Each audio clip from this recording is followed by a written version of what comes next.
서두 한 줄 결론. 다음 주 시장은 반등을 기대하는 장이 아니라 어떤 악재가 먼저 진정되는지 확인하는 장이다. 이번 주 시장은 단순히 하루하루 흔들린 게 아니었다. 주 초반에는 중동 전쟁 리스크가 시장 전체를 무너뜨렸고, 주 중반에는 휴전 기대와 유가 급락으로 기술적 반등이 나왔고, 주 후반에는 다시 터보컨트 쇼크, 유가 제급 등 환율 1,500원대 고착화, 외국인 매도가 겹치며 시장이 한 번 더 방향을 잃었다. 즉 이번 시장은 좋은 뉴스가 나오면 오르고 나쁜 뉴스가 나오면 빠지는 장이 아니라 유가, 환율, 외국인, 반도체라는 4개 큰 축이 계속 서로 충돌하며 가격을 만드는 장이었다. 그래서 다음 주를 볼 때 중요한 건 오를까 떨어질까가 아니다. 시장이 지금 무엇을 가장 무서워하는지, 그리고 그 공포가 완화되는지 확인하는 것. 그게 다음 주 시장의 핵심이다. 1. 이번 주 시장 전체 구조 요약. 이번 주 시장을 가장 쉽게 정리하면 이렇다. 전쟁 리스크는 단기 이벤트가 아니라 시장 밸류에이션을 바꾸는 구조 변수로 바뀌었다. 예전에는 중동 뉴스가 나오면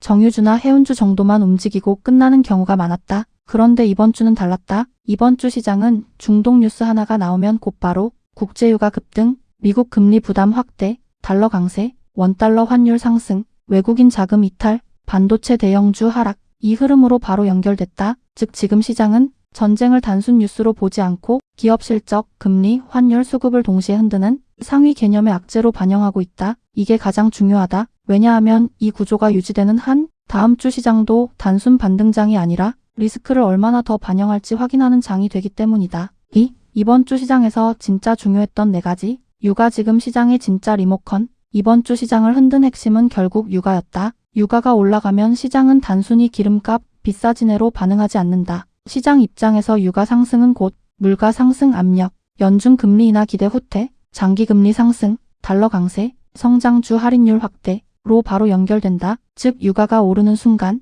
반도체든 AI든 2차 전지든 좋은 산업 논리보다 시장 전체 할인율이 먼저 흔들리게 된다. 이번 주 내내 시장이 반도체를 좋게 보면서도 주가가 쉽게 못 올라간 이유도 여기에 있다. 결국 지금 시장의 보스는 반도체가 아니라 유가다. 환율, 외국인 수급의 진짜 핵심. 이번 주 한국 시장이 특히 더 힘들었던 이유는 원달러 환율이 다시 1,500원 위에서 움직였기 때문이다. 많은 개인 투자자들이 좋은 종목이면 외국인이 다시 사겠지라고 생각하지만 실제 외국인 입장에서 더 중요한 건 종목보다 환율이다. 왜냐하면 외국인은 주식 수익뿐 아니라 환차손까지 같이 계산하기 때문이다. 예를 들어 주가가 5% 올라가도 환율이 불리하게 움직이면 수익이 크게 줄어들 수 있다. 그래서 지금처럼 원달러가 1,500원 위에서 버티거나 더 튀는 구간에서는 외국인이 한국 증시에 복귀할 명분이 약해진다. 이건 다음 주에도 똑같다. 다음 주 시장에서 주가보다 먼저 봐야 할 건 환율일 수도 있다. 외국인 수급지수 방향보다 더 중요하다. 이번 주 시장은 계속 같은 메시지를 줬다. 지수보다 외국인이 더 중요하다. 왜냐하면 이번 주 코스피와 코스닥은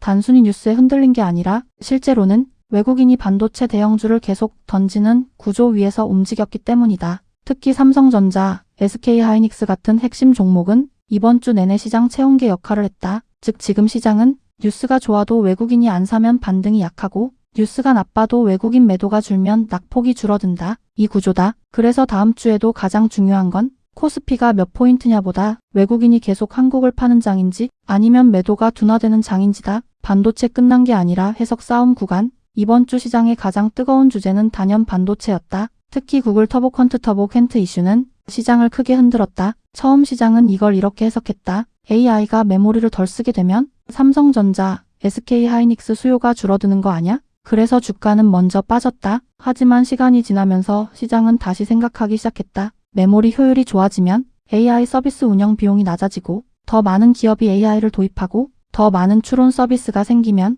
결국 총 메모리 수요는 오히려 더 커질 수도 있다. 즉 지금 반도체는 업황이 끝났냐?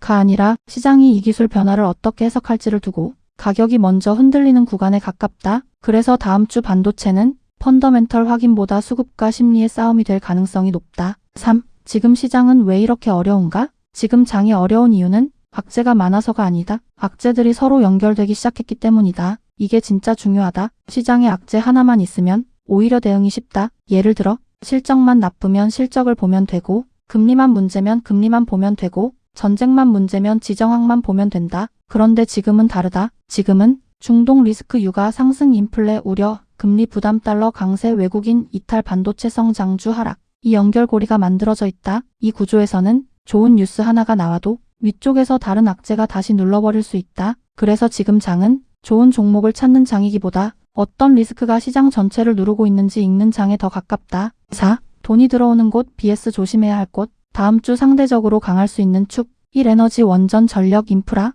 전쟁, 육아, 전력, 수요 증가라는 구조가 같이 붙어 있다. 이건 단기 테마가 아니라 시장이 계속 피난처처럼 보는 축이다. 2. 방산, 우주, 중동 리스크가 장기화될수록 단순 기대가 아니라 실적 논리까지 붙기 쉬운 섹터다. 3. AI, 인프라, 광통신, 일부 선별 반도체, 반도체 전체가 아니라 실제 AI 수혜가 더 직접적인 영역은 다시 선별될 가능성이 높다. 4. 개별 모멘텀 종목, 지금 시장은 지수장보다 종목장 성격이 강하다. 그래서 다음 주도 전체 시장보다 재료 있는 종목이 더 강할 수 있다. 다음 주 특히 조심해야 할 곳. 1. 무조건적인 반도체 추격 매수. 반도체는 장기 논리는 살아있지만 단기적으로는 수급과 심리 싸움이 끝나지 않았다. 2. 환율 금리 민감한 고밸류 성장주. 지금은 스토리보다 할인율이 더 중요한 장이다. 좋은 기업이어도 시장이 비싸다고 느끼면 눌릴 수 있다. 3. 이유 없는 코스닥 추격. 지금 코스닥은 강한 종목은 강하지만 약한 종목은 생각보다 훨씬 빨리 무너질 수 있는 장이다. 5. 다음 주 시나리오. 4월 첫째 주 시장은 월초 수급 유입 vs 전쟁 리스크가 충돌하는 주가 될 가능성이 높다. 이번 시장은 단순 조정이 아니라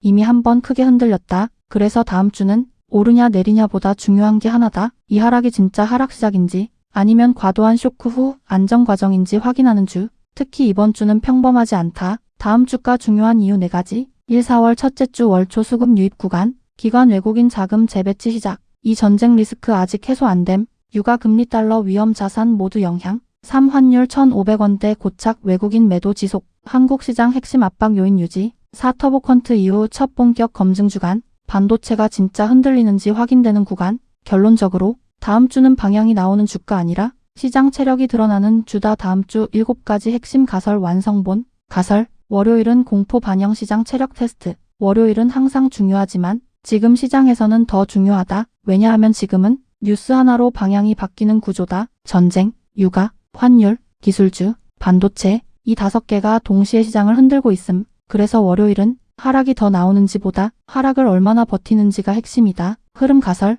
약세 출발 가능성 높음. 초반 반도체 대형주 압박. 하지만 장중 저가 매수 유입 가능성. 핵심, 폭락 여부보다 버티는 힘 확인. 가설, 화요일은 과잉 반응 되돌림장. 월요일은 감정, 화요일은 이성. 시장 구조상 월요일에 과하게 움직이면 화요일은 반대로 간다. 특히 지금 시장은 공포 과잉 상태, 뉴스 과민 반응, 수급 왜곡 이런 상태라 화요일은 되돌림 확률이 높다. 흐름 가설, 월요일 약하면 반등, 월요일 강하면 눌림. 결국 보합권 가능성 높음. 핵심, 이번 주 방향의 초기 힌트가 나오는 날. 가설, 수요일은 주간 방향성이 가장 강하게 드러나는 날. 이건 진짜 중요하다. 월화 지나면 이제 시장은 감정이 아니라 돈이 어디로 붙는지 보여준다. 수요일부터는 외국인 방향, 반도체 흐름, 기관 포지션 이게 선명해진다. 흐름 가설, 가장 현실적인 그림. 수요일 주간 반등 시도 최고점 가능성. 왜냐하면 월요일 공포 반영, 화요일 안정, 수요일 안도 랠리 이 패턴이 가장 많이 나온다. 핵심,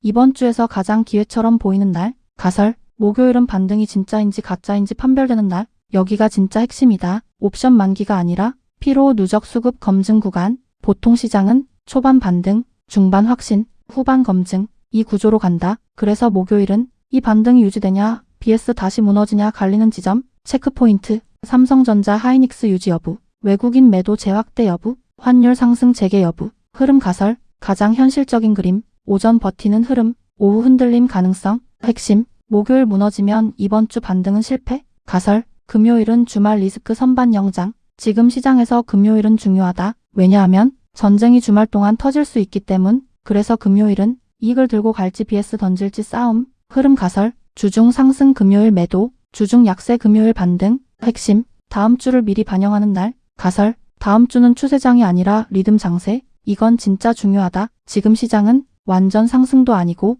완전 하락도 아니다. 그래서 나오는 장이 오르고 눌리고 오르고 흔들리는 장. 즉 방향 맞추기보다 요일별 대응이 훨씬 중요한 장. 핵심, 한 방향 배팅 위험. 가설 최종 핵심, 결국 다음 주 승부는 외국인 반도체. 이건 100%다. 다음 주 끝나면 시장은 이 질문에 답 준다. 1. 외국인 매도 멈추는가? 2. 반도체가 버티는가? 이 2개가 해결되면 시장 안정. 이 2개가 무너지면 다시 하락. 핵심, 지수보다 외국인과 반도체를 봐라. 한 주 흐름 한 줄 정리. 월, 공포 반영. 화, 되돌림. 수, 반등 시도 가장 강함. 목, 반등 진짜 여부 확인. 금, 주말 리스크 반영. 최종 결론. 다음 주는 상승장이 아니라 버티는 싸움 흔들리는 장이다. 잘하는 사람은 방향 맞추는 사람이 아니라 흔들릴 때 살아남는 사람이다.